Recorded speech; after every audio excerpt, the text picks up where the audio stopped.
इसके पहले आपने इथेनॉल का नाम नहीं सुना होगा, लेकिन अभी बहुत ज़्यादा ट्रेंडिंग में है इथेनॉल। आखिरकार ये है क्या और इतना ज़्यादा ट्रेंडिंग क्यों है, चलिए डिटेल में समझने की कोशिश करते हैं। यहाँ पे टोटल पूरी बात आ रही है नितिन गडकरी जी के बेटे की कंपनी की श्यान एग्रो की। ये क्यों इतना ज़्यादा ट्रेंडिंग में है, क्योंकि अपोजिशंस ने ऐसा कहा है कि नितिन गडकरी जी एंड गवर्नमेंट मिलकर पूरा स्कैम कर रही है। अब उनके पास ऐसा बोलने के रीजंस क्या है, अगर आप देखेंगे श्यान एग्रो का 23-24 में रेवेन्यू था 18 करोड़ रुपीज़, लेकिन लास्ट 8 महीने में उनका रेवेन्यू सीधा 750 करोड़ रुपए हो चुका है। इसलिए उनका क्लेम है कि ये एक कंप्लीटली स्कैम है। नितिन गडकरी जी ने अभी रिसेंटली बयान में कहा है कि ये कंप्लीटली पॉलिटिकल प्रोपेगेंडा है।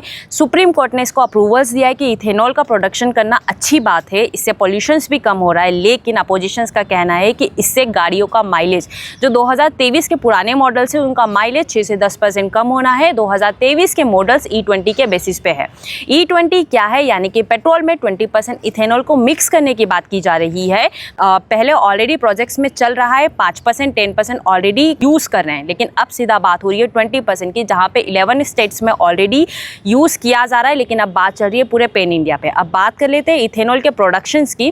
तो इथेनॉल में 38% प्योरली मक्का यूज़ होता है, यानी कि मेज़। अब बात कर ले मेज़ के प्रोडक्शंस की, तो वैसे से हमेशा इंडिया जो है वो हमेशा एक्सपोर्टर रहा है, यानी कि हम हमेशा मेज़ को यहाँ से एक्सपोर्ट करते हैं। लेकिन लास्ट अभी जो डेटा है वो बहुत हैरान करने वाला है। क्यों?